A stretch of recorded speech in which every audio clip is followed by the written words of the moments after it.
रहा है कि बेलागंज में हो या इमामगंज में हो, दोनों जगह पर जन सुराज पार्टी के कैंडिडेट प्रत्याशी जो है वह चुनाव जीत रहे हैं। फिर जीतेगा कौन इस उपचुनाव में, क्योंकि ये तो टेलर है।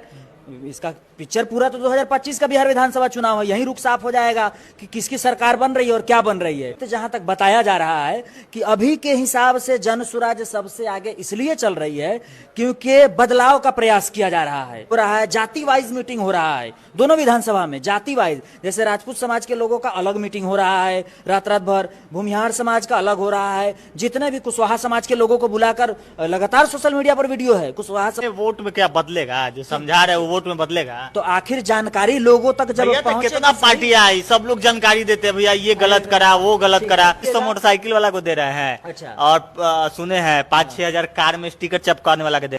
बिहार में गया ले चलते हैं आपको, जहां पे 2 विधानसभा क्षेत्र है गया जिले में, जहां पे उपचुनाव हो रहे हैं। एक इमामगंज है जो झारखंड से सटा हुआ क्षेत्र है, और एक तरफ बात करें तो बेलागंज है जो कि शहर के सटे वो भी विधानसभा क्षेत्र है। और ऐसे स्थिति में जनसुराज अपनी पूरी ताकत को झोंक दी है। जनसुराज के नेता हमारे साथ मुमताज अली है जो कि 17 पिपरा विधानसभा से है। क्या लग रहा है भाई?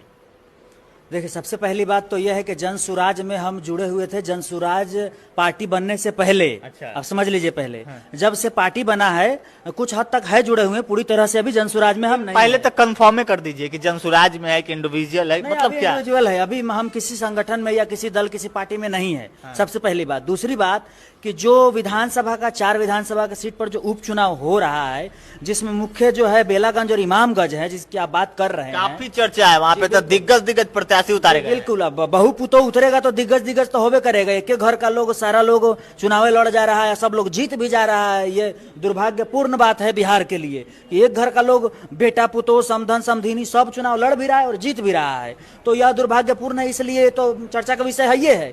लेकिन जहां तक बात यह है कि अभी जीतेगा कौन इस उपचुनाव में, क्योंकि ये तो टेलर है। इसका पिक्चर पूरा तो 2025 का बिहार विधानसभा चुनाव है, यही रुख साफ हो जाएगा कि किसकी सरकार बन रही है और क्या बन रही है। जहां तक बात इमामगंज और बेलागंज की है तो वहां आप भी जान रहे हैं कि वहां पे सबसे पहली बात तो जन सुराज पार्टी अभी बनी है, वह चुनाव लड़ रही है वहां। उसके बाद AIMIM भी लड़ रही है, इंडिया अलायंस के लोग भी लड़ रहे हैं और NDA अलायंस वाले भी लड़ रहे हैं। इसके अलावा भी बहुत सारे प्रत्याशी पुरजोर मेहनत कर रहे हैं। जहां तक का वहां का अनुमानित जहां तक बताया जा रहा है कि अभी के हिसाब से जन सुराज सबसे आगे इसलिए चल रही है क्योंकि बदलाव का प्रयास किया जा रहा है।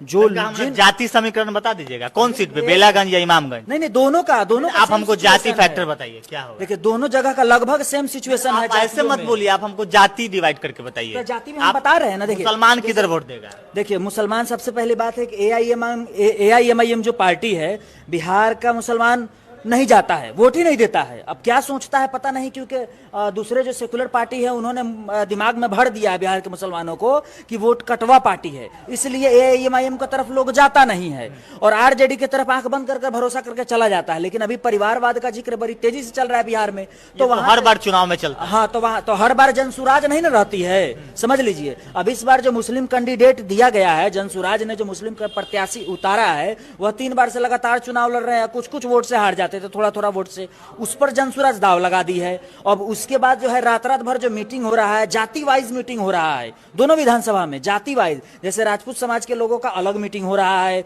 रात रात भर, भूमिहार समाज का अलग हो रहा है, जितने भी कुशवाहा समाज के लोगों को बुलाकर लगातार सोशल मीडिया पर वीडियो है, कुशवाहा समाज के लोगों को बुलाकर बैठाकर बताया जा रहा है। कौन बता रहा है? प्रशांत किशोर जी मीटिंग कर रहे हैं। जनसुराज लोग तो भाजपा का कोर वोटर है, कोर वोटर है, लेकिन भाजपा हो चाहे RJD हो, जो भी हो, जो भी दल बिहार के अंदर में रहा है, वह सब परिवार के इर्द गिर्द घूमता रहा है। ऐसा नहीं है कि कोई नया कुशवाहा समाज का लोग आ गया उसको वो जीत गया, कोई नया राजपूत समाज का लोग आ गया वो जीत गया, ऐसा तो हुआ नहीं है। कुशवाहा समाज के जितने भी नेता हैं आप देखिएगा, एक ही परिवार से आते जा रहे हैं 10-10 को मंत्री मंत्रालय रखने वाले लोग हैं, चाहे यादव समाज के हो चाहे कोई भी समाज के हो। यहाँ जो लोग ठगा जा रहा है उन लोगों को निकाला जा रहा है। समझिए, जनसुराज जो ठगा गया है, जिस पर शोषण हुआ है, जो नया लोग है, जो काबिल लोग है, उसको निकाल कर उसको टिकट दे रहा है और उसको चुनाव लड़वाया जा रहा है। जाति वाइज का हमारे बिहार में बहुत फैक्टर है। तो इसी जाति पर बात कर कर के प्रशांत किशोर जी बता रहे हैं कि जातियों का नेता तो है, पर जाति का विकास कहाँ हुआ? ये तो परिवार का विकास हो जा रहा है। कुशवाहा समाज का जाति का बात करके कुशवाहा समाज का जो नेता है वो अपने परिवार के बेटा बेटी को खड़ा करवा दे रहा है। जैसे सम्राट चौधरी देखिए, सगुनी चौधरी के लड़के हैं, उनका देख लीजिए, यादव समाज का देख लीजिए, लालू प्रसाद यादव के कितने परिवार के लोग हैं। उसी तरह से जितने भी समाज में लोग हैं, अखिलेश सिंह जी को देख लीजिए, आकाश सिंह जी को टिकट दे दीजिए, अपने बेटा को चुनाव लड़वा देते हैं। तो यह सब को साइड हटाने के लिए ही प्रशांत किशोर जी प्रयास कर रहे हैं कि सभी जाति के लोगों को बुला बुलाकर और समझा रहे हैं, जाति वाइज समझा रहे हैं कि इस समीकरण जो आपको बताया जाता है वो परिवार के लिए बताया जाता है। ये लोग तो सत्ता का सुख भोग लेता है, लेकिन आपके समाज के लोगों को क्या मिलता है? जो काबिल लोग रहता है पीछे ही रह जाता है, क्योंकि चुनाव नहीं लड़ पाता है, चुनाव की जानकारी नहीं है, रणनीति आती नहीं है, और लड़ते भी है तो लोग वोट देता नहीं है। तो यह इसी का प्रयास किए हैं। चारों विधानसभा में 4 अलग अलग जाति के लोगों को टिकट दिए हैं और चारों जाति को मिलाकर हर विधानसभा में अलग अलग मीटिंग कर रहे हैं। सब जाति के लोगों को, मुसलमान को अलग बुलाते हैं, कुशवाहा समाज के लोगों को अलग, यादव समाज के लोगों को अलग बुलाकर और यह समझाने की कोशिश कर रहे हैं कि जाति से ऊपर उठिए, सब मिलकर। समझाने में वोट में क्या बदलेगा? जो समझा रहे हैं वो वोट में बदलेगा? तो आखिर जानकारी लोगों तक जब पहुंचे, कितना पार्टियां आई, सब लोग जानकारी देते हैं, भैया ये गलत करा, वो गलत करा, तो लेकिन मैं पूछ रहा हूँ वोट में कैसे कन्वर्ट करेंगे ना, बताइए। तो वही तो हम भी बता रहे हैं कि वोट में इसी तरह से कन्वर्ट, जब लोग जागरूक हो जाएंगे, जब लोगों को समझ में आ जाएगा। मतलब अभी तक बुर्बक था लोग?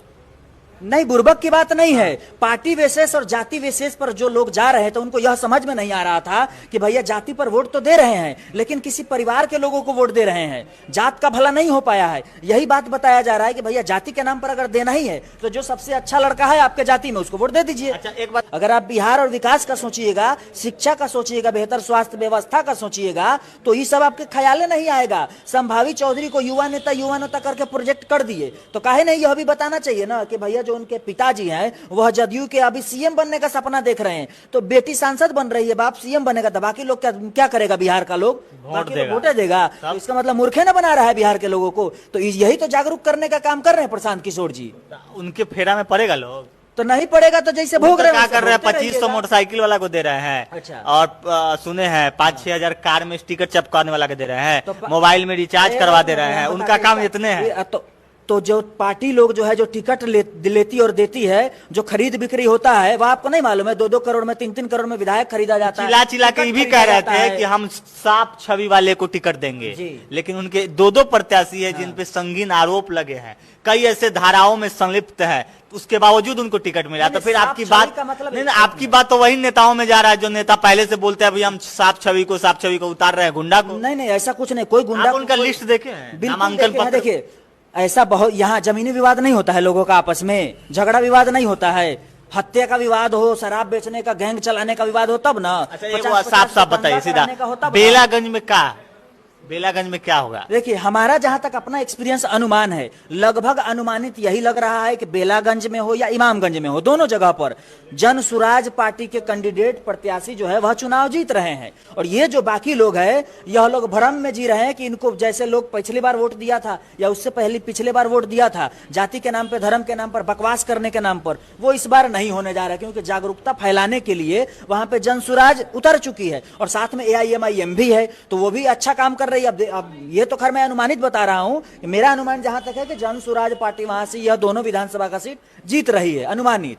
अब बाकी तो रिजल्ट जब गिनती आएगा तो पता चल ही जाएगा कितना सही और कितना गलत है। चलिए, तो हमारे साथ थे भाई मुमताज आलम और पूर्व में प्रत्याशी रहे हैं पूर्वी चंपारण 17 पिपरा विधानसभा से, और अभी फिर से रेस में है और लगातार देश और दुनिया की राजनीति चीजों पे बातचीत करते हैं। अनेकों जगह के भविष्यवाणी यहीं बैठे बैठे कर लेते हैं और सभी भविष्यवाणी इनका ये बोलते हैं कि हमारा सटीक रहता है। भाई जो बोलते हैं वो करते हैं। अब ये भविष्यवाणी देखने में बाकी होगा कि आखिरकार इमामगंज और बेलागंज में क्या सच में जन स्वराज जीतेगी। बाकी आप लोग भी अपना प्रतिक्रिया कमेंट बॉक्स में दीजिएगा। अभी के लिए बहुत बहुत धन्यवाद।